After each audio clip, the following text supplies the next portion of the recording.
Uma vida de cinema, luxo, aviões, mulheres e curtição.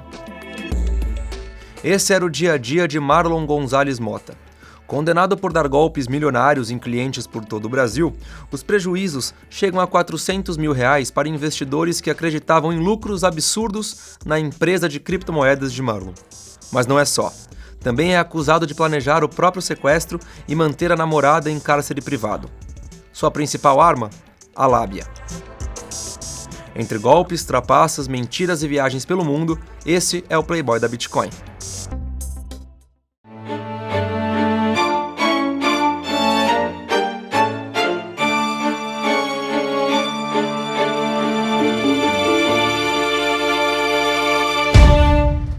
Olá, sejam todos muito bem-vindos. Eu sou Carla Albuquerque e tenho hoje aqui comigo dois grandes, ilustres advogados, né? Os irmãos Durso, o Luiz Augusto Durso e o Flávio Durso. Ambos são experts aqui na área de direito digital, na área de criptoativos, e a gente vai tratar aqui de um caso bastante peculiar, né? Que tem mexido muito com a sociedade brasileira, que é a questão do estelionato digital. Como é que esse estelionato acontece? E a gente vai trazer o caso aí do Marlon Gonzalez, que aconteceu em Brasília, um grande estelionatário que estava aplicando golpes em pessoas e empresas.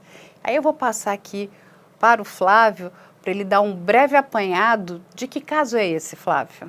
Carla, primeiro uma satisfação mais uma vez estar aqui falando com você, trazendo informações, principalmente sobre os criptoativos, as criptomoedas, esclarecimentos, para que as pessoas conheçam um pouquinho mais desse mercado que é tão curioso, né, que desperta tanta curiosidade, mas que ao mesmo tempo também é perigoso para quem não conhece suas peculiaridades. É verdade.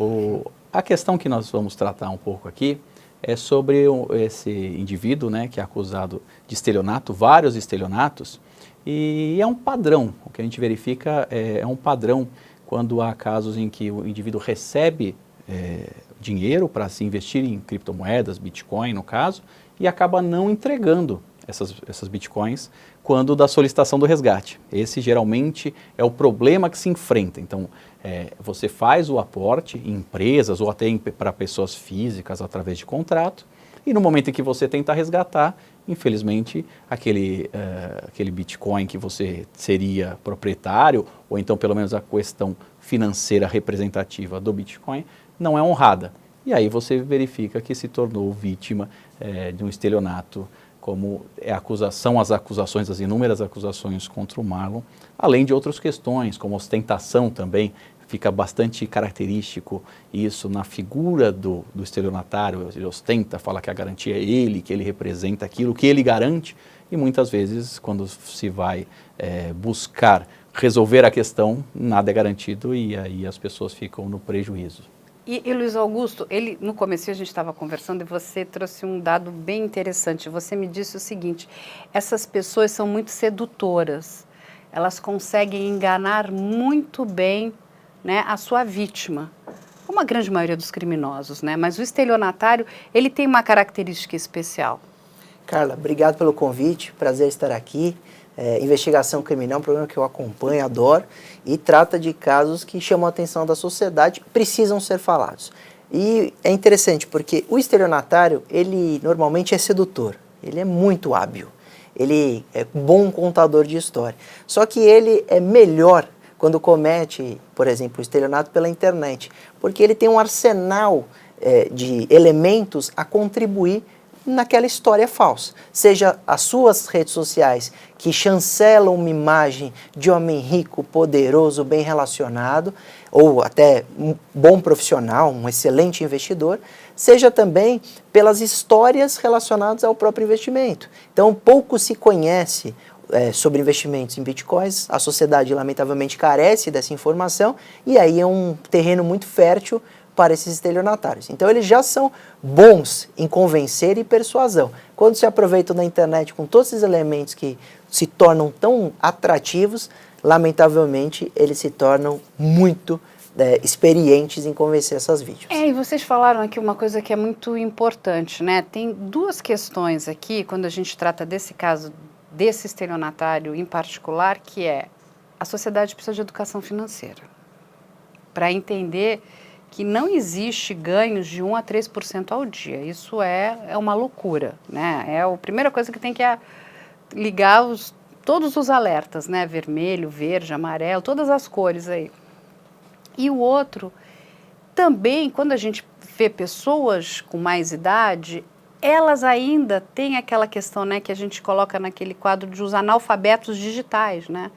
Porque, e não é querendo, né, fazer mau juízo dessas pessoas, é que, de verdade, é uma tecnologia que anda de forma muito acelerada. Você precisa, né, estar muito presente ali, tem que saber usar aquilo muito bem, porque você pode, inclusive, ser enganado. Você vai lá, quantas vezes a gente não vê, por exemplo, uma pessoa mais velha fala, olha, uma promoção incrível que chegou aqui de compra de passagens. Ela vai e clica naquele link. No que ela clicou naquele link é um phishing que está ali para capturar informações, pegar dados daquela pessoa e ela não tem a menor ideia do que acontece. Daqui a pouco o CPF dela está rodando, informações pessoais dela. Não é isso? É verdade. Então, você traz um elemento que seria o principal em toda essa história e em casos parecidos. Uma promessa de retorno tão expressiva assim, 3% ao dia. Eu diria que é difícil conseguir 3% ao mês. Quanto mais 3% ao dia, nós estaremos falando de 90% ao mês de retorno. Então, fantástico, né? É fantástico. Quem perderia um investimento desse? Exato. Então, se fosse real? Exato. Esse já é um elemento que qualquer um com um olho um pouco mais crítico diria, tá muito estranho. Isso é golpe. Ninguém promete 3% ao mês, porque se essa pessoa entrega de fato 3% ao mês, ela está ficando prejuízo. Essa é a grande realidade. Então, e ninguém quer ficar no prejuízo. Então, só esse elemento já seria bastante importante. A outra questão é que o investimento em cripto, ele é muito variável. As bitcoins, por exemplo, elas se tornaram populares porque todo mundo que acompanhou aquela mega explosão que valia cents de dólares e uma época estava valendo quase 90 mil dólares, 30 mil dólares, né? Chegou... Qual foi o recorde das bitcoins? Chegou, acho que a 60 mil 60 dólares, mil. quase 60 mil dólares. Bitcoin. Um bitcoin. E aquela pessoa poderia ter comprado por cents. Até tem a história da pizza, né? Que o indivíduo não tinha troco, devolveu o troco da pizza em bitcoin. E aí o indivíduo perdeu essas bitcoins, poderia estar milionário, até bilionário, se tivesse guardado a receita ali na venda da pizza. Então, isso tudo gera essa fama. Poxa, aqui muita gente ganhou dinheiro fácil. Só que é esse caminho que os criminosos vão se aproveitar. Então, quero dizer que se eu corroborar essa história que o dinheiro fácil estão nas criptos, eu posso vender um investimento que não existe e isso vai dar muita credibilidade para essa história. Então, realmente, percebe-se que junta uma grande experiência de persuasão com muita inocência do mercado e aí o analfabetismo digital é uma característica, porque, lamentavelmente, a sociedade brasileira ela tem um déficit muito grande no próprio aprendizado básico. Imagina no aprendizado sobre as questões envolvendo tecnologia. É mais difícil você Sim. distribuir isso para a sociedade. E é uma obrigação do Estado até. E não é só isso, né? A gente sempre fala aqui que a gente olha para o outro lado com a nossa régua. Então, você parte do princípio, mas eu não faria isso, então se eu não faria, eu acho que ele também não fará comigo, entende? E esse também é um outro problema. É verdade. Eu aprendi isso até com o pai de vocês. Que a gente tem que, né? Você não pode pensar com a sua cabeça. Infelizmente, a gente precisa se preparar e ficar alerta, porque o crime está aí, né? Principalmente as pessoas de idade, como você bem colocou. As pessoas de idade são daquele tempo em que era no fio do bigode. Então, a sua palavra tinha valor. Hoje em dia, as pessoas prometem e não cumprem, assinam e não cumprem. Então, as coisas mudaram. Então, essa questão do analfabetismo digital e também financeiro, econômico, é sério e precisa ser sanado para evitar, dar uma base mínima para que as pessoas possam se preparar e evitar cair nesses golpes que muitas vezes são bastante evidentes. Quando você fala, então, em 2%, 3% ao dia, é algo, como você falou, tem que surgir uma sirene, um alerta, porque tem que desconfiar, muito característico de um golpe. Lógico que o golpista, o estelionatário, ele não tem jeito, cara, ele tem todo o seu encanto, tem todo o seu jeito de conseguir persuadir as pessoas. É como eu falo. O estuprador, se tiver uma cara de estuprador, ou se ele assusta as pessoas, ele não vai conseguir estuprar ninguém. Então ele tem que ter todo um aparato, né, um conjunto de forma de agir, de aparência, para conseguir fazer com que as pessoas se tornem suas vítimas. Ele tem que enganar bem, né? Quando a gente pega aqui o caso do Marlon, então aqui a gente está vendo aqui várias imagens dele. O que ele vende? Ele vende uma vida de ostentação, de luxo. Olha como eu estou bem.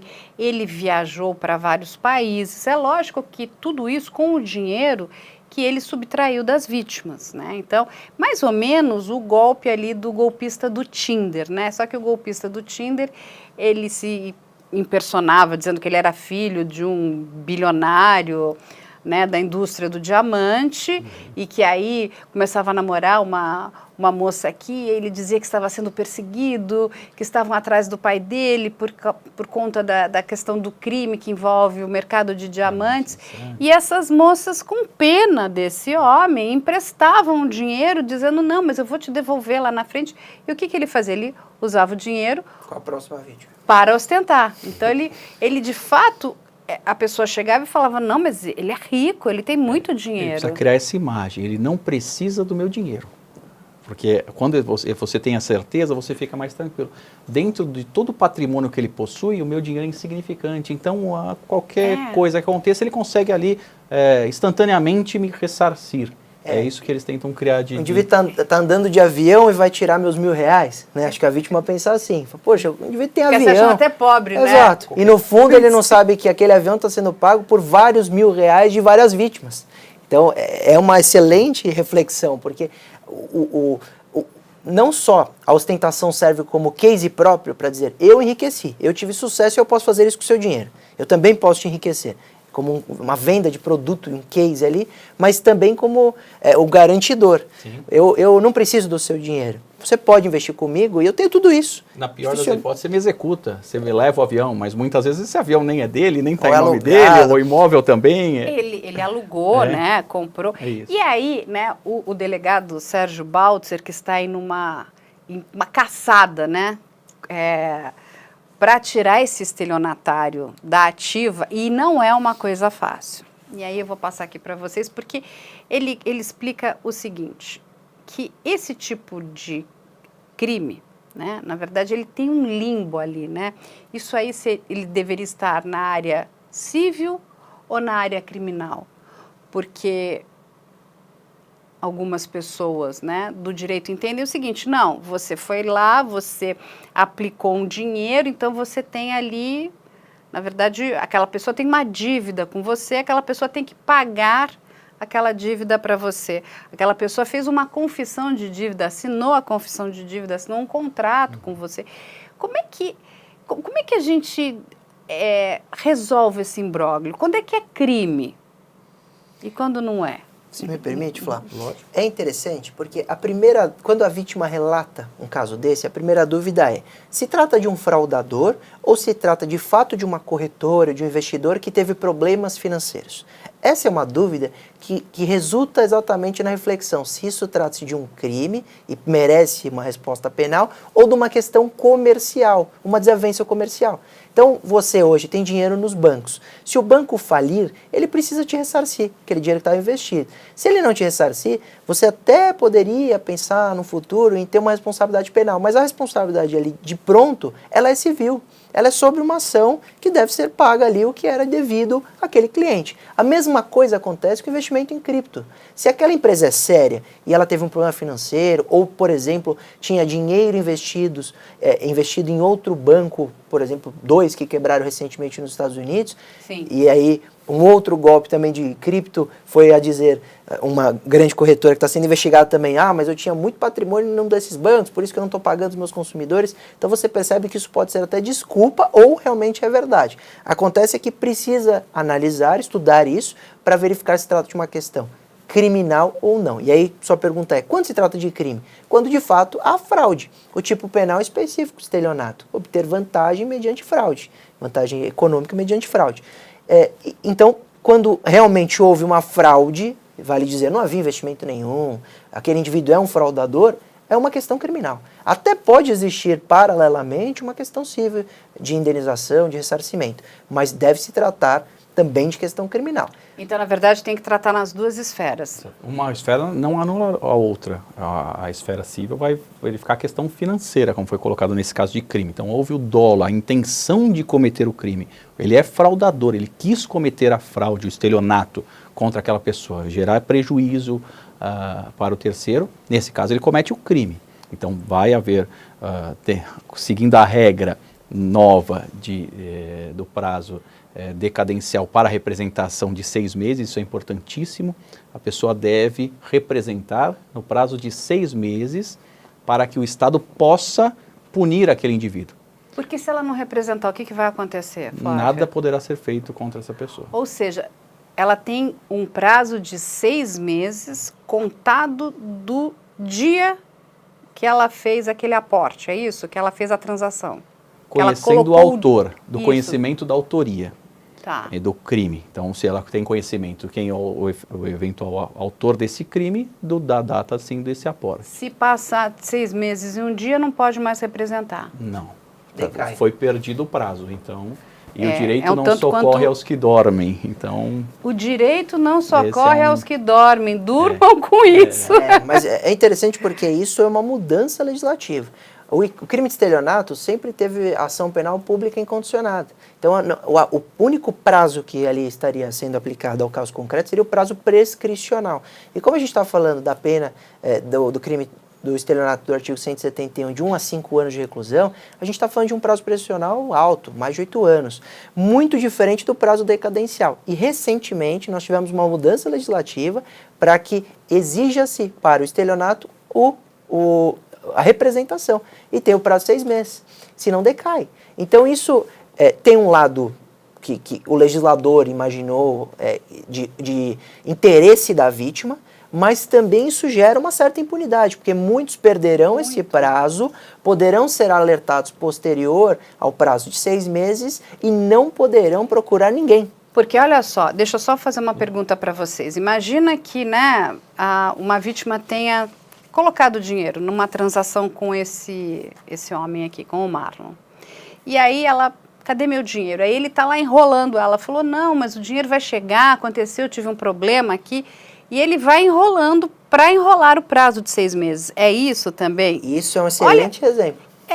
Porque a vítima está aguardando, ela está acreditando que ele vai fazer o depósito. E aí nós contaríamos o prazo de 6 meses a partir da data do fato, que seria a transação, o envio do dinheiro, ali se consumou o estelionato.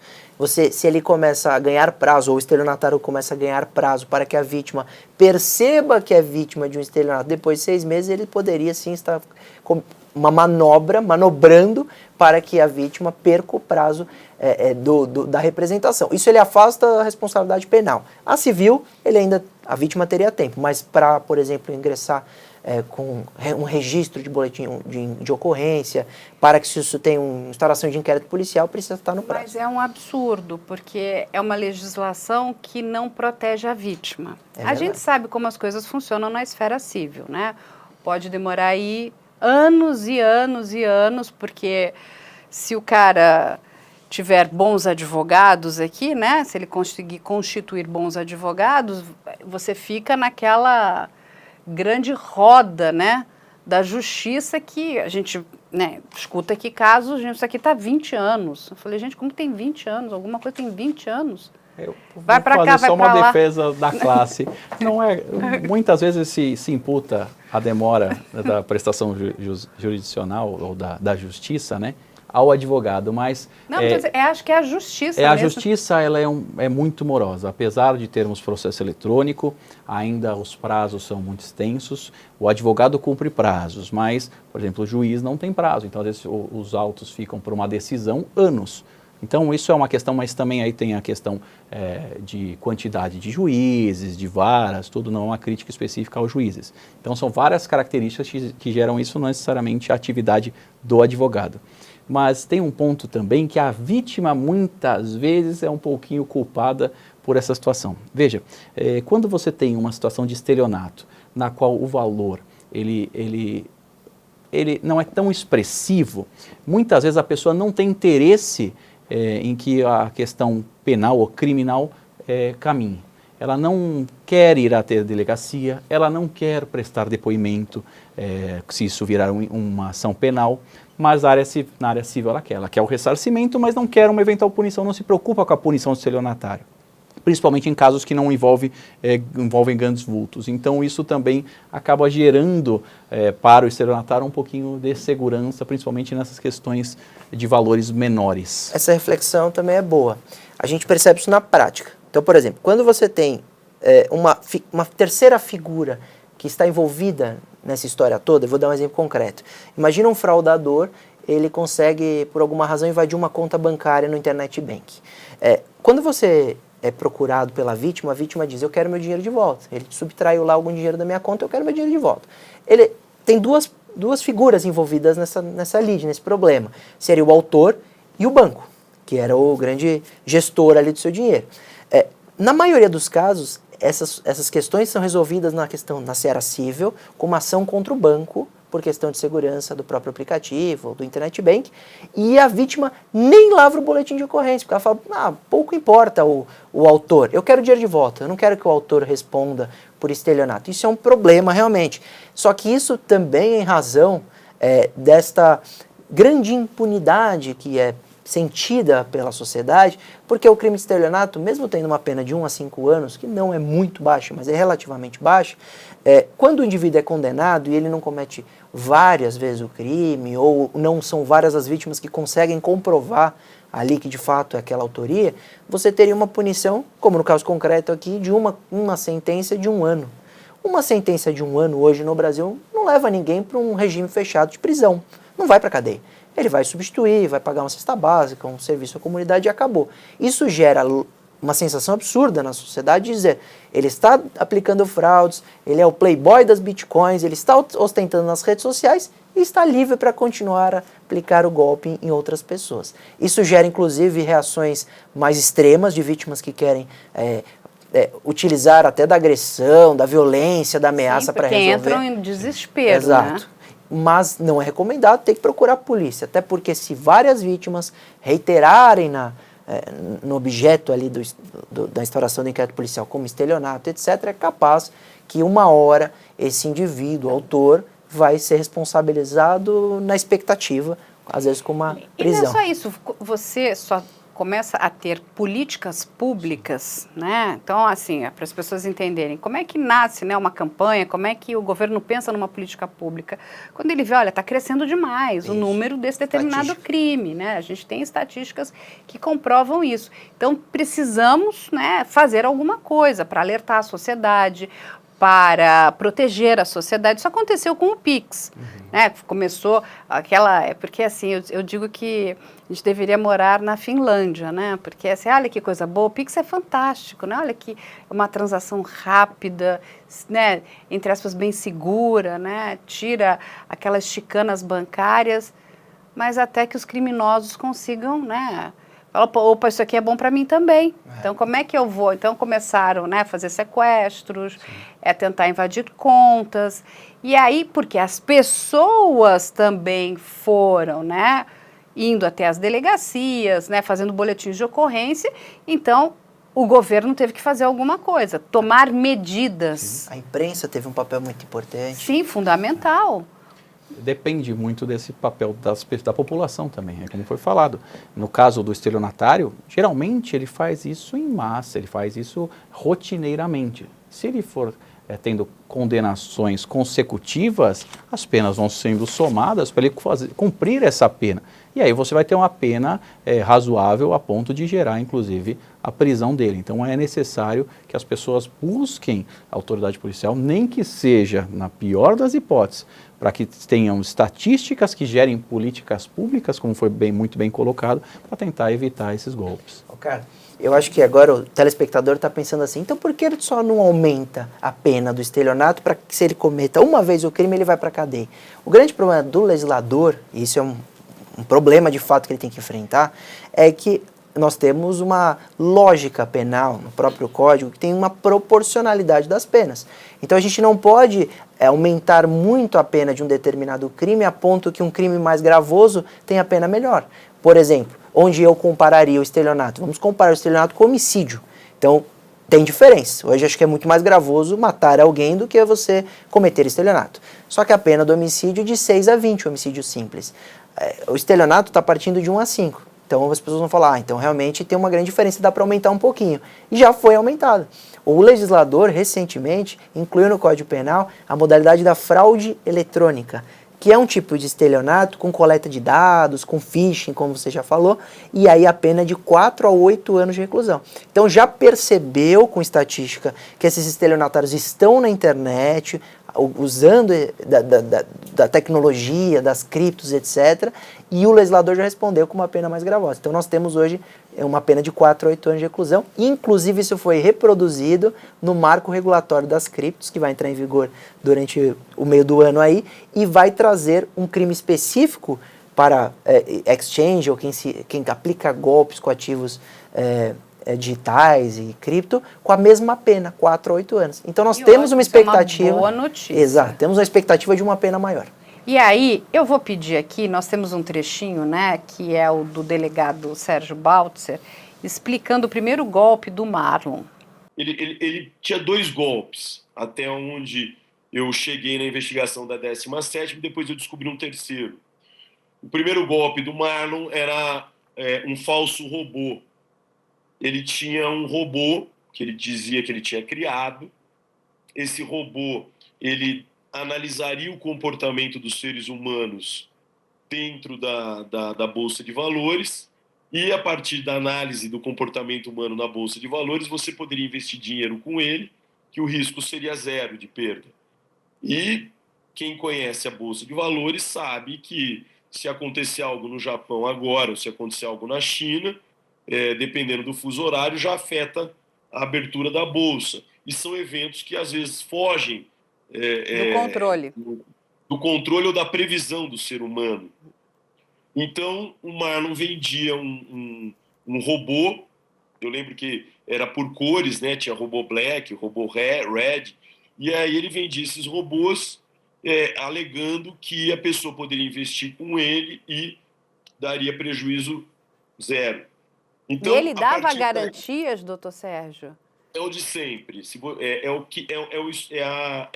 que está na história do Brasil, vamos colocar do Brasil recente, de 4 ou 5 anos para cá, desde que o Instagram, eu sempre falo isso nas minhas entrevistas, o Instagram não filtra tais postagens.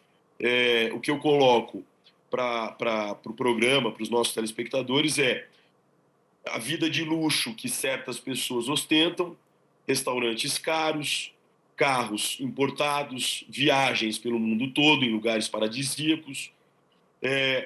Alguém sempre vai perguntar como aquela pessoa ganha a vida. Aí ela vai falar, olha, invista comigo, que eu te dou um retorno maior do que qualquer outro. Então, assim, a história recente do Brasil e até do mundo, se nós pegarmos alguns seriados, alguns filmes documentais, nós vemos que é o mesmo tipo de golpe. Todo mundo quer vida fácil. Nós brincamos, né? Nós brincamos, né? Quando tem o golpe da OLX torpeza trilateral. No golpe da OLX é torpeza trilateral, que tem o estelionatário, o vendedor e o comprador, e todo mundo quer ganhar. Então a gente fala torpeza trilateral. Inventaram isso no plantão da polícia.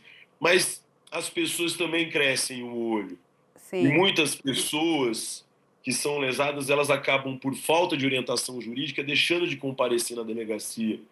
E eu falo algo que mudou muito, foram muitas entrevistas que eu dei sobre o caso, muitas postagens, muitas lives que eu participei sobre o assunto. À época que eu investiguei o Marlon, a legislação precisava mudar, e mudou.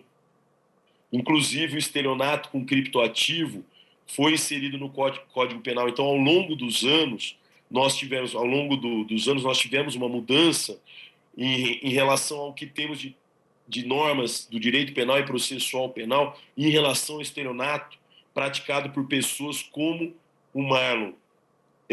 Houve uma mudança para se combater o crime de estelionato. E eu falo com todas as letras. Hoje, o estelionato é o crime do momento. Se todo criminoso soubesse o quanto o estelionato é trabalhoso para o policial investigar, o sujeito migrava do tráfico para o estelionato, assim, facilmente. Quando a gente olha esse delegado, né, e é um delegado que é bastante ativo, ele quer de fato tirar esse estelionatário de ação. Mas, ao mesmo tempo, não é uma tarefa fácil.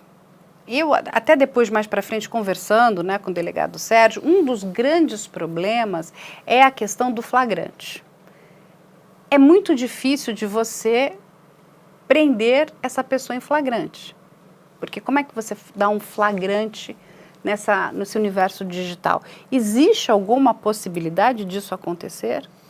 É muito incomum. Inclusive, eu sempre falo nas minhas palestras que uma das características atrativas da cybercriminalidade ou dos cybercrimes são exatamente algumas características. Por exemplo, você afasta eventual reação violenta da vítima. Então, qualquer crime na internet, você não tem contato pessoal com a vítima, você afasta esse tipo de reação imediata, violenta, etc. E uma outra característica também, lamentavelmente acontece muito, é você não conseguir, na maioria dos casos, ter a prisão em flagrante. Isso não significa em absoluto 100% dos casos. Alguns casos já vimos de uma busca e apreensão para apurar uma conduta e o indivíduo está cometendo o crime naquele momento na frente do computador e haver a prisão em flagrante. Então não significa impossível de se acontecer, mas é muito incomum. É mais difícil, não é isso? Sim, e eu queria só contribuir um pouquinho para esclarecer essa questão da prisão, que isso ainda tem bastante confusão com relação a isso. A gente poderia dividir a prisão em dois grandes blocos. Seriam as prisões cautelares e a pena, e a pena. Isso que eu acho que é importante a gente esclarecer. A prisão em flagrante é no ato ou logo após o cometimento do crime. Mas tem também uma prisão preventiva. Se ali for do interesse da investigação, poderia ser decretada uma prisão preventiva, uma prisão temporária. Então há outras formas aí de eventualmente se buscar, tendo, lógico, base legal para isso, a prisão desse indivíduo, que não é um cumprimento antecipado de pena. Apesar de, no futuro, ser descontado do cumprimento da pena, se numa eventual condenação, isso não é um cumprimento antecipado de pena. É uma pena, é uma prisão, desculpe, que no interesse do processo, da investigação. Para tirar, inclusive, né, aquele determinado, vamos dizer, né, suspeito da ação criminosa, né, para que ele não tenha acesso aos computadores, não consiga enganar mais pessoas, provas, não ameace testemunhas. E tem que ter muita cautela, porque às vezes a prisão em flagrante pode gerar sensação de impunidade, porque após a prisão em flagrante no Brasil, esse indivíduo vai para uma audiência de custódia e o juiz vai analisar a necessidade da conversão dessa prisão em prisão preventiva, temporária, etc. Se ele não verificar os elementos, ele vai relaxar essa prisão em flagrante e o indivíduo vai ser solto aquele dia. Então, na maioria dos casos, há o relaxamento da prisão em flagrante. Você não mantém o indivíduo preso, porque não se analisa culpabilidade, não se analisa execução de pena, se analisa a necessidade da aplicação da prisão cautelar. Então, quando a gente vai para verificar culpa, aí sim ao final do processo, aí sim é o momento dele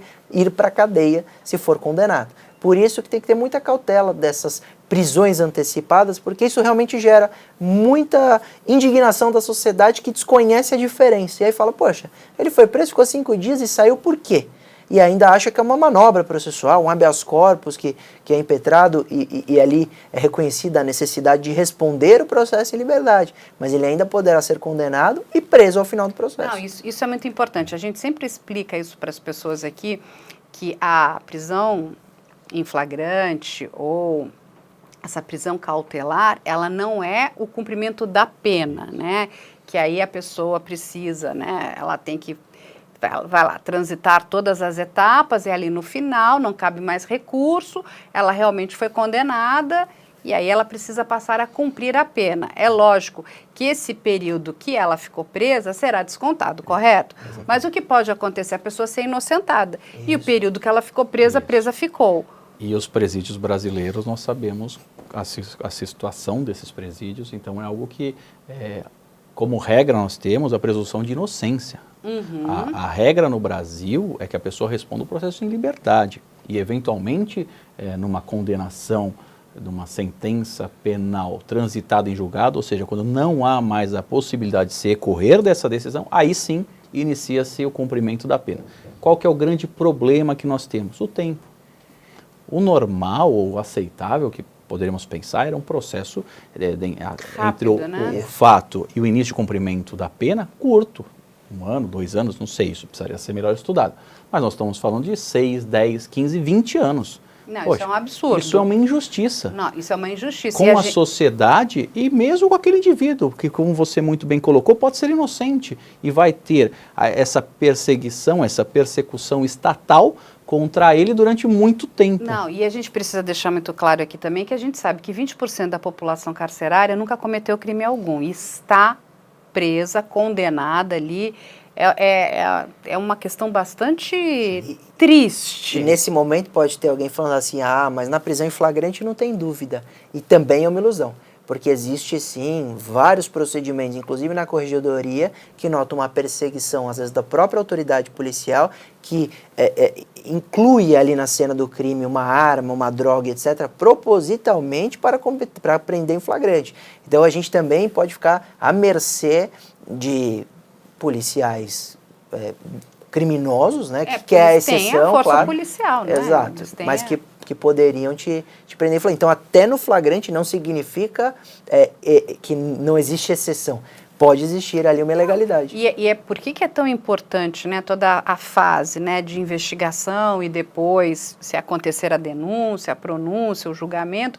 E a gente, aqui no programa, o tempo todo, a gente traz isso, né? A gente traz o lado da acusação, mas a gente traz o lado da defesa também, porque é para não restar dúvida, sim, entende? Então, assim, quando você mostra os dois lados e a pessoa está assistindo e ela pode tirar as conclusões, porque senão fica assim, não, mas eles só mostram o lado da acusação, então é uma coisa para punir, é para acabar. Não, não é isso.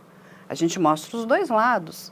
Então, inclusive, temos que mostrar o lado da defesa para que, né, a gente também dê o direito ao contraditório. Porque ninguém sabe no que a gente pode se envolver no futuro, sim, não é verdade?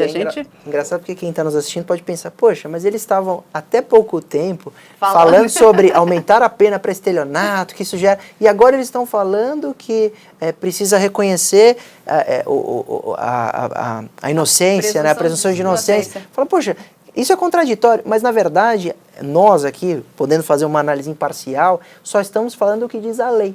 E esse debate é tão construtivo até para mudá-la. O Flávio provocou. Hoje o processo demora muito, isso gera a sensação de impunidade. Então o problema não é dizer, mas ele só vai ser preso quando transitar em julgado e o trânsito em julgado demora muito. Na verdade, não é mudar o momento do trânsito em julgado, que inclusive aconteceu recentemente, e sim mudar todo o processo em si, né?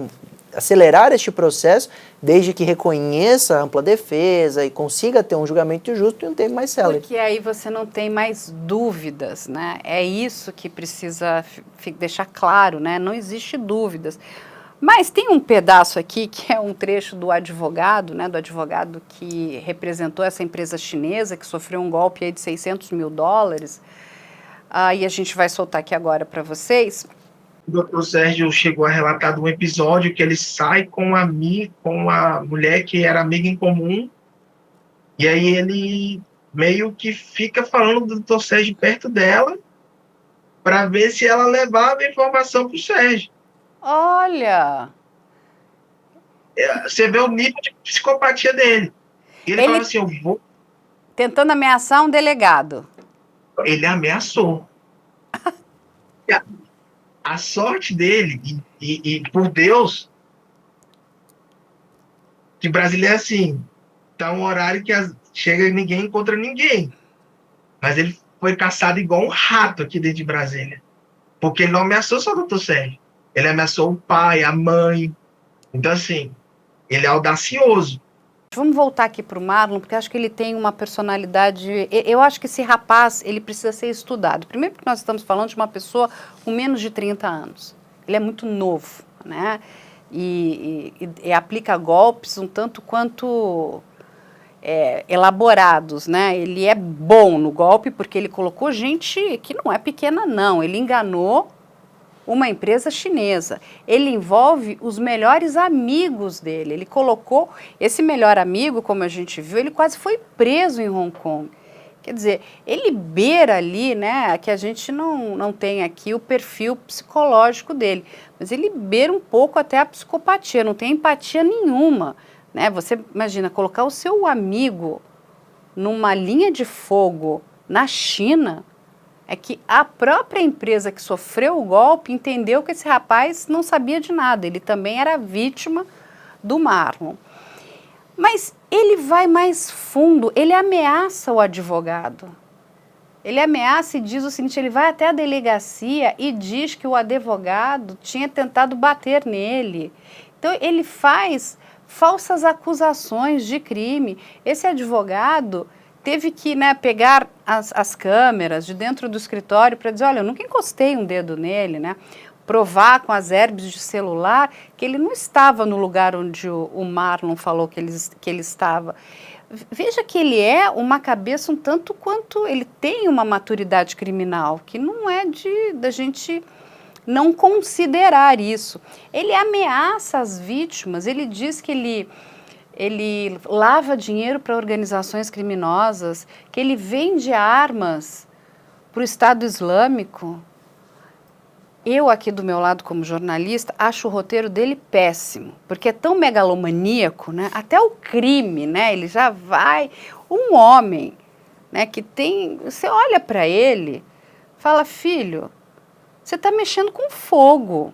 Você vai dizer que você está lavando dinheiro para organização criminosa? As organizações criminosas, elas também não querem seu nome envolvido com aquilo que elas não fizeram. Aí você ainda vai atrás de uma que sabe que é horrorosa, diz que vende armas. Ou seja, ele mesmo afirma que pratica crimes, porque lavar dinheiro para organização criminosa é crime, não é? Claro. Vender armas para o Estado Islâmico é crime, não é? Sim. Entende? Aí eu pergunto para vocês, como esse rapaz continua solto? Ele aplicou golpe em um monte de pessoas. Ele ameaça o delegado do caso, ele ameaça advogados. Ele inventa histórias que apanhou, que isso, faz denunciação caluniosa. Ele não é uma pessoa assim, olha, nossa, coitadinho, ele é uma vítima, né? Está sendo perseguido por um delegado. Não, ele é perigoso. Ou eu estou errada? É interessante, porque normalmente, quando a gente analisa os casos de estelionato, você percebe que na maioria dos estelionatários há um distúrbio psicológico e muitos cometem o estelionato não mais por questões financeiras. O indivíduo já tem dinheiro, mas ele acredita tanto naquela história que ele se convence das coisas. Inclusive, eu li... Ele acredita na mentira dele. Eu li o livro do Marcelo Vips, né, que foi um grande estelionatário também, e ele conta que chegou um momento em que ele fazia por diversão. Aí você percebe um distúrbio, normalmente, desses autores que se tornam, de fato, psicopatas, egocentristas e etc. E aí, às vezes, não há limite na mentira. E é muito interessante, você fala, puxa, ele fez isso e aquilo, ainda não está preso. Mas você falar que vende armas para o Estado Islâmico e não haver prova nenhuma disso, isso vai ser... No máximo, você é um maluco mentiroso. Exato, vai ter pouquíssima importância jurídica. Porque se não é verdade, isso é descartado. Agora, alguns elementos que você traz, por exemplo, envolvendo autoridade policial, ameaçando vítima, isso com certeza vai ser analisado em fase processual, até na fase do inquérito. Isso poderia resultar numa questão jurídica e muitas vezes ser até objeto de uma prisão. mas me parece que isso ainda está numa fase muito inicial de apuração dessas questões e por isso a gente consegue ver ainda as fotos no Instagram, a ostentação e tudo mais. Ainda não se separou o que é brincadeira, bobagem ou até análises absurdas e totalmente fora da realidade, né, falas nesse sentido, e o que de fato é importante para o caso em si. Porque nós estamos falando de uma fraude enorme envolvendo $600 mil e outras vítimas Várias vítimas. que precisa de fato da reação policial. Agora, ele abriu uma nova empresa, né? Que depois ele mudou, ele saiu um pouquinho do Bitcoin, agora ele está querendo prestar serviço para prefeituras. Ele é ousado, né? O estelionatário, o que na verdade ele está buscando é não ser pego. Então ele cria essas narrativas, essas histórias mirabolantes para tentar dissuadir aquelas vítimas de buscarem a autoridade policial, de entrarem com processos contra ele. Então, na verdade, o que ele está tentando é se proteger um pouquinho das consequências das suas atitudes. Agora, ele abrir empresas, a pessoa que tem, inclusive, condenações criminais, sem dúvida nenhuma, isso vai gerar problemas e dificuldade para ele fornecer para o poder público. Não é tão simples assim. Você, depois de ter um histórico complicado, inclusive com eventuais condenações criminais, você gozar de todos os seus direitos. Não, você às vezes tem algumas restrições aos seus direitos. Deixa eu fazer uma pergunta para vocês, né? Hoje existe um cadastro, né, negativo, né? Por exemplo, digamos que você vai querer pegar crédito num banco. Eu ou você. O que o banco vai? Ele vai checar, né, as suas informações para saber se você não deve dinheiro, enfim, se não tem nenhum banco ali fazendo alguma cobrança, se você não deve dinheiro para um cartão de crédito, se não tem nenhuma empresa reclamando, né, algum valor, correto? Isso que a gente conhece aí como Serasa. Perfeito. Essas informações, e isso tudo é legal. Correto? Sim. Essas empresas podem checar as nossas informações financeiras, inclusive para nos darem crédito. Correto? Aí quando a gente... Porque essa ideia acabou me vindo o seguinte, quando você pensa ali nesses estelionatários, aí eu vou fazer uma pergunta para vocês no âmbito legal. É possível criar também um sistema de checagem? Ou, sei lá, essa pessoa que é um estelionatário, ela vai para... criar um banco de estelionatários, entendeu? Não, já existe. Já existe? A certidão de antecedentes criminais. Tá. A famosa capivara. Esse documento já comprova todo esse histórico de boletim de ocorrência, de inquéritos policiais, de processos, Isso de condenações. tudo vai estar lá? Consta tudo. Alguns casos, depois de uma absolvição, isso é removido do sistema até por uma questão de justiça. O indivíduo respondeu um processo, foi absolvido, não tem que constar. Mas condenações estarão lá para sempre. Você terá esse registro perpetuado para sempre. Inclusive, é interessante, porque quando isso hoje cai na internet, pela imprensa, muito se debateu sobre o direito ao esquecimento, para você se desindexar essas informações das plataformas de busca, como Google, Bing, etc. E isso foi afastado pelo Supremo. No Brasil, não há direito ao esquecimento na internet para essas questões envolvendo crimes que o indivíduo cometeu. Então, até na internet, esse registro constará. A questão é quem fará a busca, o interesse daquela pessoa e muitas vezes também se o indivíduo não frauda esse documento. Então, o Flávio falou, ele terá dificuldade ou o eventual indivíduo terá dificuldade em vender poder público, a não ser que apresente um documento fraudulento tentando enganar ali o indivíduo que checa. Aí você teria que, sem dúvida nenhuma, apurar a documentação, ver se não tem falsificação de documento público, né?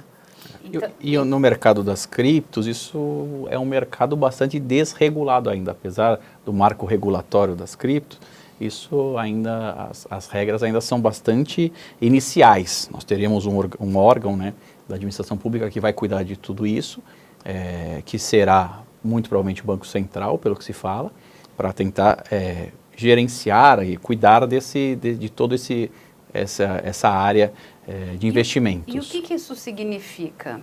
Significa que a pessoa que tem aquela determinada quantia de criptoativos, o banco vai dar uma chancela, vai falar, ela realmente tem? É isso? Como é que vai funcionar isso? É complexo, porque você teria que fazer, por exemplo, uma busca do histórico da origem daquele cripto. Então, teve um crime de ransomware, que é aquela criptografia das informações, principalmente empresas, até estavam a escola sofrendo agora com relação a isso, vazamento de dados. Sequestro de dados. Sequestro de dados. Ele criptografa as informações e aí pede o resgate em Bitcoin. Então, você sabe que a vítima transferiu aqueles bitcoins para aquela carteira. Então você sabe que aquela carteira recebeu bitcoins que têm origem criminosa, mas mais do que isso você não tem informações. Então Mas eu digo, da regulamentação. Eu digo assim, por exemplo, no caso dessa empresa aqui, da empresa do Michael, a pessoa teria como checar se ele realmente tem aquele dinheiro? Entende o que eu estou dizendo? Porque assim, não adianta, ele fez o seguinte, ele passou lá 2 satoshis, Sim. né? E aí o Flávio até pode explicar que Satoshi é a menor parte do Bitcoin, a fração. E aí ele, então ele tem, mas ele tem 2 satoshis ou ele tem aquela quantidade de bitcoins? É que a regulamentação já vai impor regras para abertura dessas corretoras. Ele nem poderia ofertar o serviço no mercado se não preencher os requisitos legais. Entendi. Então, que corretora é essa? Que tipo de investimento é esse? Se tiver uma agência reguladora, o próprio Banco Central, ele vai validar algumas dessas empresas e aí teremos confiança em lá fazer os investimentos. Mas, então, é quase mesmo como análise esse de prévia. exemplo é um pouco complexo e falho, porque ele acabou enganando ali os investidores estrangeiros exatamente dessa forma. Então ele faz uma transferência de centavos, vamos assim fazer só o comparativo de centavos para falar, olha, eu sou o titular dessa carteira, porque a carteira tem, lógico, a sua chave pública, mas é anônima. Quem é o titular não se sabe. Então, a partir do momento que ele faz uma transferência, ele mostra, eu sou o dono desta carteira que fez essa transferência. E nesta carteira, ali havia sim um volume de bitcoins que, em tese, seriam suficientes para honrar essa troca que eles estavam fazendo, né, do cripto pelo dinheiro, fiat, pela moeda corrente. Mas não quer dizer que é ele o titular, como foi o caso. No caso, era de um conhecido dele que acabou fazendo, não sei qual foi a justificativa, e levou a falsa impressão daqueles que estavam fazendo a transação ou a troca de moeda corrente por cripto, de que ele realmente era o titular. Nós vemos outros casos. Fala que tem pedras preciosas que garantem as operações. É o que aconteceu agora com o jogador, né? Sempre há um discurso de que você teria como honrar o compromisso, para gerar essa segurança mesmo. Mas, na verdade, muitas das vezes essa garantia não existe. Aí deixa eu fazer uma pergunta aqui para vocês, que eu acho que ela é bastante oportuna. Quando essas transações acontecem, né, um dinheiro é transferido para uma conta que esse Marlon vai indicar. Na grande maioria das vezes não é a conta dele, porque a própria polícia, quando foi fazer o rastreamento, ele não tem nada no nome dele. Ele não tem bens no nome dele, ele não tem dinheiro na conta, ele não tem nada. Ele é na verdade, um fantasma. Ele usa a conta de terceiros e aquela conta ela é um aeroporto. Pousou ali, ele automaticamente comprou um bem. Compra lancha, compra moto, carros de luxo, passagens, enfim. Essa pessoa que empresta o seu CPF, para isso também está na cadeia do crime. Porque isso que a grande maioria das pessoas não entendem. Porque muitas vezes é ofertado, olha, você me empresta o seu CPF, eu preciso fazer um depósito, sei lá, de 10 mil reais, eu te pago 5%. Ela entrou na cadeia do crime. Depende. Nesse seu exemplo, com certeza. Mas aí teria até ou a ciência da utilização para o ilícito ou a omissão em perguntar. Acontece que, em alguns casos, a abertura de conta se dá por fraude. Então, o indivíduo clona o documento de alguém, pode ser meu, seu, do Flávio, e abre uma conta em nome de alguém e utiliza essa conta para fraude. Nesse caso, é importante afastar a responsabilidade daquele que teve a conta utilizada e desconhece até da existência dessa conta. E acontece muito por causa de vazamento de dados. E os bancos digitais, principalmente, têm abertura facilitada. Então, alguns fraudadores, principalmente estelionatários, conseguem que uma vítima mande uma foto segurando um documento pelas mais variadas desculpas e abre uma conta em nome daquela vítima, que na verdade não sabia que havia conta por uso de um criminoso. Mas também acontece do famoso laranja, e aí você tem toda a razão, que ele sabe que sua conta é utilizada para alguma coisa, ou até sabe que é utilizada para dinheiro que vai ali transacionar de crime, e ele empresta. Esse sim, a meu ver, é coautor. Deve ter sua responsabilidade penal aí na cadeia do crime, sem dúvida nenhuma. Agora, temos que ter cautela ao investigar esses proprietários de contas, porque muitas vezes ele também é vítima. E aí a gente tem uma informação que é bastante importante. Hoje as pessoas têm como checar no Banco Central, né? Você coloca o seu CPF e vai aparecer todas as contas que estão ligadas ao seu CPF. É o registrato. É o registrato, exatamente. Dica muito importante. A tecnologia... De tempos em tempos, a pessoa tem que entrar lá e verificar o que está linkado no seu CPF. É verdade. Inclusive, recentemente, nós tivemos um caso em que recebemos um cliente um informe de rendimento e ele falou, eu não tenho conta neste banco. E havia um dinheiro investido. E ele recebeu, ao final do ano, eles enviam um informe para o indivíduo declarar imposto de renda. E aí ele nos procurou para investigar e, na verdade, era uma conta que... Era uma conta fraudulenta. Alguém abriu em seu nome, exatamente. E estava movimentando... Tinha dinheiro investido. Ou seja, ele podia pegar todo o dinheiro para ele. Não, o dinheiro, em tese, até é dele, mas essa é a questão. Mas é o que nós falamos, como no caso do Pix. A tecnologia ajuda, mas tem os seus riscos. O banco digital é a mesma coisa. É ótimo você da sua casa ali em poucos minutos, às vezes 10, 15 minutos, você abre sua conta. É fantástico isso. Mas tem seus riscos. E aí precisa ter muita cautela ao se imputar um crime a uma pessoa. Como nós falamos, a consequência é muito grave na vida daquela pessoa. A pessoa, às vezes, até perde emprego, perde família. Então, não é uma coisa tão simples. Então, precisa ter muita cautela e se investigar, se buscar o máximo de informações. A tecnologia também é uma aliada nisso. Você tem registros de logs, de acesso, localização. Tudo, né? Tudo. Fica rastro. A internet, apesar de muitos criminosos acharem que a internet é uma terra sem leis, não é. E, pelo contrário, é uma terra na qual as informações ficam ali presentes e isso facilita, inclusive, a investigação. E eu diria, uma questão adicional é que a internet é maravilhosa, os bancos digitais desburocratizaram e as pessoas precisam ter cautela, mas eu colocaria um terceiro fator aí que nós precisamos cobrar desses bancos para melhorarem o sistema de verificação de documentação e abertura de contas. É ótimo que eles facilitem, tudo bem, mas a gente não pode imputar toda a responsabilidade para o consumidor a dizer, então fique procurando no registrato e tenha muita cautela com seus dados, mas pode vazar de empresas sérias, do poder público, vaza todo dia. Não, e é o que a gente escuta aqui, né, Luiz, porque muitas pessoas, quando a gente pega, principalmente esses bancos que são 100% digitais, as pessoas têm, inclusive, dificuldade. Com quem que eu falo? É verdade. E esse debate é muito bom, porque tem tudo a ver com isso aqui, tem tudo a ver com essa história que a gente está analisando, porque uma das formas de você aplicar esses mais variados golpes é a utilização dessas contas pelos bancos digitais com abertura simplificada. Então, olha a responsabilidade desses bancos nessa história toda. Porque se nós tivéssemos, de fato, checagens sérias de documentação, teríamos uma quantidade infinitamente menor de contas disponíveis para os fraudadores. Porque mesmo que ele se utilize de laranja, quantas contas esse laranja pode fornecer? Da sua família? 4? São pouquíssimas que rapidamente pelo canal de denúncia deveriam ser bloqueadas. Quantas sobrariam? Pouquíssimas. E aí, como eles vão fazer? Abrir conta em banco digital. Então, a grande maioria das contas, penso eu, não são mais de laranjas, e sim contas fantasmas, contas de alguém. Estão abrindo. Exato. Então, o banco aí, principalmente os digitais, tem uma carga de responsabilidade enorme nessas fraudes.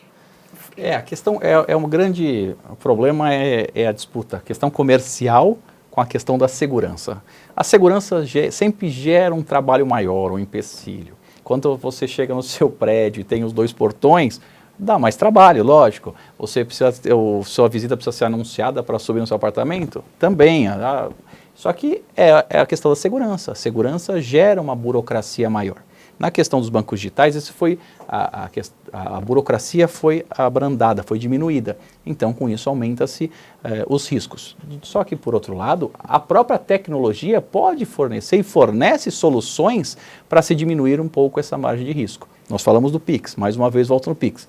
Quando se criou o Pix, colocou em funcionamento o Pix, você não tinha mecanismo de devolução, você não tinha limitações de valores, você não tinha limite menor à noite, não tinha formas de proteção. E foram sendo criadas, desenvolvidas, aperfeiçoadas. No banco digital a mesma coisa, a cobrança que o Luiz Augusto faz aqui e que é muito válida é que esses bancos devem buscar, dentro da própria tecnologia, formas de se melhorar esse controle e a se diminuir a quantidade de fraudes. Tem um banco agora que só permite valores de Pix mais elevados quando você está conectado no Wi-Fi da sua casa. Saiu do Wi-Fi da sua casa, você não precisa mais ter o celular do banco em casa. É uma simples ferramenta, muito prática, que verifica se você está na internet móvel ou no Wi-Fi de sua casa. Se está no Wi-Fi de casa, pode fazer um valor maior. E você sabe que eu conversei com uma amiga que é diretora de um grande banco e ela me passou uma informação bastante interessante, né? Que os bancos hoje estão muito preocupados, não é com as contas antigas, né? Porque, eu sou um cliente que tem 10 anos no banco, 20 anos no banco. Você já é um cliente que ela conhece, né? Que eles conhecem, sabe como você transaciona, você pode transacionar volumes altos. A questão são essas contas novas, que é onde eles estão em alerta. Entrou uma conta nova com valor muito alto de dinheiro, aquilo é ligado um alerta também. Opa, o que é isso, né? Por que essas contas... E tem muitas movimentações muito rápidas. Não é que chegou o dinheiro ficou lá e vai ser aplicado, vai entrar com o seu gerente, que vai te oferecer ali, né? Temos isso aqui para você. Não, ele funciona como aeroporto, né? Então, os bancos também estão mais ligados para tentar proteger o cliente. Agora, o cliente, né, a pessoa é sempre o elo mais fraco dessa cadeia. Os bancos são características, você muito bem colocou, são características bastante comuns. Contas que são recentes, pelas quais passam grandes volumes e de forma fragmentada, são pequenos valores que são distribuídos em muitas contas, são características que devem chamar a atenção do banco, inclusive gerar o bloqueio eventual dessa conta. Então, esses fatores, esses detalhes são importantes a gerar uma maior atenção por parte da instituição bancária, inclusive eventuais bloqueios de segurança. Como o Marlon recebe $600 mil numa conta que não é da empresa. Não é verdade? Pega o caso concreto. Justificativo. Exato, ele tinha que justificar. Como é que esse dinheiro entra? Porque Seria uma um invoice. movimentação dessa de dinheiro, você envolve o Banco Central, Claro, não é isso? ainda mais se veio em dólar ou se mesmo foi pago em dólar no Brasil, isso tem... E onde é que foi parar esse dinheiro? Como é que isso entrou? Tudo isso é muito estranho, não é? É verdade. E hoje nós temos mecanismos exatamente para monitorar. De proteção. De proteção, de análise, etc. Agora, se os bancos realmente permitirem, de maneira tão simplificada, que é uma tendência, nós veremos casos assim, que se transaciona milhões de reais em poucas horas, sem ninguém perguntar nada, sem ninguém fazer um bloqueio prévio. Não estamos falando que você precisa ir lá explicar, mas um bloqueio prévio, temporário de justificativa, dizer que você recebeu um dinheiro, principalmente dinheiro vindo de fora, é muito estranho. Entendeu? Cadê a nota? Sou uma empresa que investe. Cadê a nota? Cadê? Não, se cobra nada. Nos Estados Unidos mesmo, você não consegue transacionar quantias acima de $10 mil. Você precisa justificar no banco ali, esse dinheiro está vindo da onde, é para quê? É uma coisa bastante complicada. Vou chegar, né? Vamos pensar lá nos Estados Unidos, $600 mil. Opa, o banco não recebe. Aqui, se fosse uma empresa, você recebe um valor desse numa empresa, você precisa fazer o câmbio. Não é tão simples que o dinheiro cai em dólar, você não pode ter. Ele faz o câmbio. Tem uma empresa também, uma intermediária para fazer o câmbio para você. É complexo, então tem que se verificar, e em casos como esse tem que se verificar eventuais condutas, inclusive de gerentes de conta, etc. Há casos em que o gerente também é condenado aí até a depender da quantidade de pessoas numa associação criminosa, numa eventual organização criminosa para lavagem de dinheiro. Aí, então, tem muitas coisas que precisam ser investigadas. E o que que a gente deixa aqui para as pessoas que querem investir? Elas têm um dinheiro, gostariam de investir em criptoativos. Vocês que são os experts na área de criptoativos e na área digital, o que elas precisam entender? O mínimo do mínimo do mínimo. Nunca procurar o Marlon, número 1, por favor. Bom, eu vou falar as minhas reflexões sobre o nosso papo e deixo as sugestões e orientações para o Flávio. Eu acho que a grande reflexão final aqui é que pode parecer que existe impunidade e pode parecer que esses estelionatários vão ter uma vida boa e as coisas não o atingem, e isso é uma ilusão. O grande recado que eu deixaria para os nossos telespectadores é ter fé e confiança na justiça, fazendo o seu papel de lavrar o boletim de ocorrência, de levar a situação à polícia, que de fato a gente viu o delegado está empenhado nesse caso, nós já temos uma condenação desse indivíduo. Se realmente for apurada essa conduta e comprovado o estelionato, eu tenho certeza que justiça será feita. Então, eu acho que essa é a grande reflexão da parte da impunidade, que incomoda demais a sociedade. E aí, sem dúvida nenhuma, não demonizar a plataforma ou a tecnologia, porque ela vem para o bem. Pode ser utilizada para o mal, mas não significa que a tecnologia é ruim. E aí eu acho que o Flávio pode falar como utilizar. Faca, né? A faca, ela não foi feita para matar ninguém, ela foi feita para você descascar uma fruta, cortar uma carne, fazer um alimento. Sim. A pessoa que usa a faca da forma errada, né? Exato. Muito bem colocado esse exemplo, e primeiro agradecer mais uma vez e a oportunidade de fazer esse programa ao lado do meu irmão. Olha que isso que não é, vamos fazer muito, não é tão comum, então fico agradecido e honrado de dividir aqui o espaço com o meu irmão. É recíproco. Depois fazer um com o pai junto, com os três. Vamos combinar. Mas o que eu deixaria, o que ele falou foi muito bem colocado, o que eu deixaria de complemento é algo que nós falamos lá no início, a educação digital e financeira. Acho que se conseguirmos passar para a população um pouquinho dessas noções, principalmente da internet, os seus riscos, esse meio inseguro, esse ambiente inseguro, que até o Luiz Augusto brinca que a internet é como um bairro perigoso de madrugada, você tem que andar sempre alerta. Se a população tiver noção disso, ela vai ter mais cuidado ao navegar na internet. Isso, aliado ao conhecimento do sistema financeiro, de questão de investimentos, fará com que ela diminua de forma bastante séria, bastante intensa, os riscos de ser vítima de golpes de qualquer tipo, inclusive de criptoativos, para os quais, se a pessoa realmente gosta, ela deve estudar um pouquinho, tentar entender a tecnologia e vai, sem dúvida nenhuma, fazer com que ela se blinde aí e evite Até porque o investimento em cripto ou se aventurar em cripto pode ser muito vantajoso. Teve muita gente que enriqueceu apostando dinheiro em criptoativos. Ganhou dinheiro, né? Ganhou dinheiro. Mas como? Investindo em exchanges sérias, pesquisando muito sobre o mercado, entendendo que em um dia você perde, no outro dia você ganha, que a valorização e a desvalorização das criptos são muito parecidas com a bolsa de valores, né? com as ações. Então, você tendo ciência disso, pode se aventurar na proporção que é saudável, né, do seu patrimônio, pegar uma parte, se aventurar. E não pegar tudo, né? E não tudo.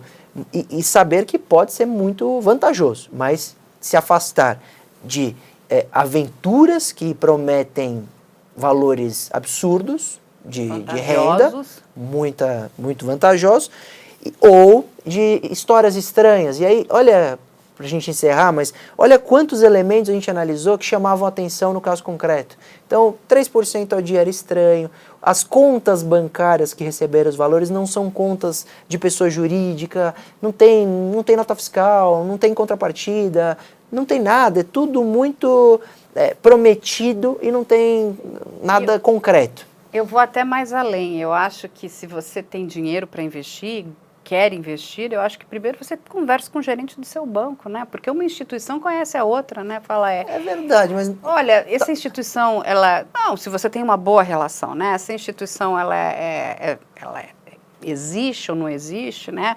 O seu gerente pode dizer, olha, é boa, sim, vale a pena, né? Ou... eu vou mais além ainda, se você quer investir numa outra empresa, assinar um contrato com essa empresa, você tem que ter um bom advogado também. Se você tem dinheiro, não é?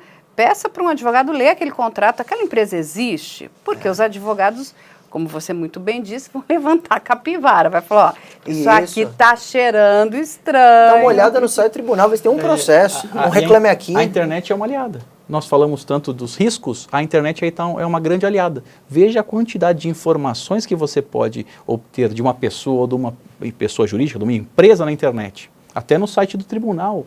E outras formas você consegue fazer essa pesquisa completa a diminuir realmente essa margem de risco. Essa pessoa, porque ele tiveram muitas matérias falando sobre os crimes dele naquele site Metrópolis. Pois ele não teve a capacidade de criar o Mentirópolis, ele hospedou um site fora, tudo para combater as matérias que estavam sendo feitas sobre ele. Esse moço, se ele usasse a cabeça dele a serviço do bem, ele seria fantástico, mas é que ele resolveu usar tudo para o mal, né? É que eu vejo que existem dois mundos, o mundo dos fatos e dos autos e o mundo real. O mundo dos autos interessa os fatos, as provas e a aplicação da justiça. No mundo real, né, no mundo lá fora, existem narrativas, existem fake news, você gera credibilidade, como você falou, o golpista do Tinder, com um site de uma empresa de diamantes fora do país, que na verdade era 100% falso. Quantidade de seguidores. Quantidade de seguidores, ostentação nas redes sociais, sabendo, e mesmo as pessoas sabendo que aquilo é uma imagem construída, de todo mundo. A gente só tem coisas boas nas redes sociais, né? A gente dificilmente coloca nossos traumas e nossas dificuldades. Então, partindo dessas premissas, eu tenho certeza que tem muita diferença. Então, pouco importa, na verdade, essas narrativas. O que importa é o que vai ser, ao final, decidido pelo juiz, que poderá levar o indivíduo à cadeia e fazendo assim que ele pare ou não. Exatamente. E aí eu quero agradecer aqui ao Luiz Augusto, ao Flávio. Vou deixar as redes sociais, né? São dois feras aí na área digital e na área de criptoativos. Quem tiver mais interesse, quem quiser tirar dúvidas, quem quiser investir, inclusive, eu aconselho procurar bons advogados, principalmente se você tem bastante dinheiro para investir, para ter certeza que você não está caindo numa fraude. Olha aí o que aconteceu com esse jogador aí, o Scarpa, que agora está vivendo aí um infortúnio, né? Ele menciona que perdeu aí todas as suas economias, né? É muito complicado, a gente até conversou um pouquinho outro dia sobre isso, porque tem que se averiguar se realmente a empresa está passando por um problema ou não, ou se é realmente só uma fraude. Mas fica aí, eu acho que a gente precisa trabalhar em conjunto aí com esse universo para a gente se proteger, né? Que o que nos protege, é lógico que é o quanto a gente estuda determinado assunto, mas o direito nos protege, né? Tem uma frase que eu gosto muito, né? A lei entra quando o direito ele é rompido, né? Quando alguém rompe com o seu direito, a lei precisa entrar para te proteger daquilo que você sofreu ou perdeu. Vou deixar aqui também as redes sociais da gente e o e-mail que todos conhecem, que é op@medialento.com.br. Quem quiser mais informações, é só entrar em contato aí com a nossa produção. Muito obrigada, meus queridos. Obrigado. E até a próxima semana.